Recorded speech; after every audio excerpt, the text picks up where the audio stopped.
আজ খাবো একটা সুপার হেলদি টেস্টি খাবার। তোমরা তো সকলেই জানো যে সয়াবিন কতটা হেলদি এবং কতটা সয়াবিনের পকোড়াটা টেস্টি হয়। তার জন্য দেখো আমি 100 গ্রামের একটুখানি কম সয়াবিন নিয়ে নিয়েছি আর সেটাকে গরম জলে খানিকক্ষণ ভেজাতে দিয়েছিলাম। ভিজিয়ে রসটা মানে জলটা ভালো করে চিপে কিন্তু আমি মিক্সিং বলে তুলে নিলাম। জলটা তো জানো কেমন একটা গন্ধ করে, তার জন্য আমি কিন্তু জলটা যত সম্ভব যতটা আমার সাধ্য মতো চিপে কিন্তু নিয়ে নিয়েছি। তারপরে কিন্তু মিক্সিতে আমি সেটাকে একটু পেস্ট বানিয়ে নিয়েছি। তারপরে সেটা একটা বাটিতে নিয়ে নিলাম। এইবারে এর সঙ্গে কিছু ইনগ্রিডিয়েন্টস অ্যাড করতে হবে। মোটামুটি তোমরা নিশ্চয়ই সকলেই জানো যে পকোড়া বানাতে গেলে কী কী ইনগ্রিডিয়েন্টস লাগে। আর এখানে আমি একটা বাড়তি জিনিস ব্যবহার করেছি, যার দরুন এই পকোড়াটা কিন্তু সুপার টেস্টি হয়েছিল খেতে।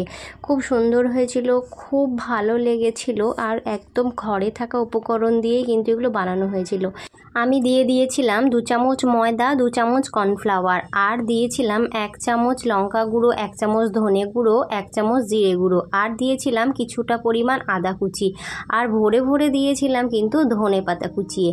তারপরে দেখো অর্ধেক লেবু কিন্তু আমি এতে অ্যাড করে দিলাম। এই লেবুটা দেওয়ার ফলে কিন্তু টেস্টটা কিন্তু দ্বিগুণ পরিমাণ বেড়ে গিয়েছিল। আর যারা তোমরা সয়াবিন খেতে ভালোবাসো না তারাও কিন্তু এটা একবার খেয়ে দেখো। সয়াবিনের যে কেমন একটা গ্যাস থাকে সেই গ্যাসটাও কিন্তু একদম ছিল না এই লেবুটা দেওয়ার ফলে। ব্যাপারটা কিন্তু জমে গেছিলো।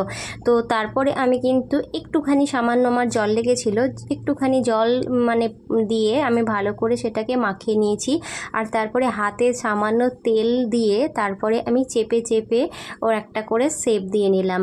আর শেপটা কিন্তু আমি চ্যাপ্টা আকারে দিয়েছিলাম, যাতে এইটা কিন্তু চ্যাপ্টা আকারে দিলে পাতলা পাতলা হয়, খেতেও ভালো লাগে আর সেটা ভালো করে ভাজাও হয়। তার জন্য কিন্তু আমি চ্যাপ্টা চ্যাপ্টা করে দিয়েছিলাম। তারপরে প্রত্যেকটাকে আমি শেপ দিয়ে নিয়ে আমি গরম তেল করে কিন্তু একে একে হালকা আঁচে কিন্তু ভেজে নিয়েছিলাম। আর সত্যি কথা তোমরা কিন্তু একবার করে খেয়ে দেখো, তারপরে আমাকে কমেন্টে অবশ্যই জানিও যে কেমন হয়েছিল। সত্যি আমি একদম মানে ঘরোয়া উপাদান দিয়ে করেছি আর এত টেস্টি হয়েছিল খেতে, তোমাদের কি বলবো।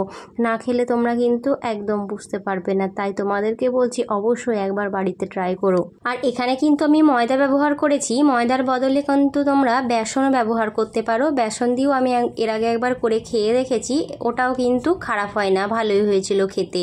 আর এই পকোড়াটা কিন্তু তোমরা বিকেলবেলায় বা সন্ধেবেলায় স্ন্যাক্স হিসাবেও খেতে পারো বা ভাতের সঙ্গেও খেতে পারো, বা বাড়িতে কোনো গেস্ট আসলে তাকেও কিন্তু ভেজে দিতে পারো। কারণ খুব চটজলদি একদম ঘরোয়া উপাদান দিয়ে কিন্তু এটা বানানো সম্ভব হয়। তার জন্য বাড়িতে কোনো গেস্ট আসলে কিন্তু, আর সত্যি কথা বলতে তোমরা তো জানো যে শরীরের পক্ষে এই সয়াবিন খাওয়া কতটা উপকারী। তো এই পকোড়াটা কিন্তু হেলদিও বটে এবং টেস্টিও বটে। তো আমি তো খেয়েছিলাম সস দিয়ে। তো ভিডিওটা ভালো লাগলে প্লিজ লাইক করো।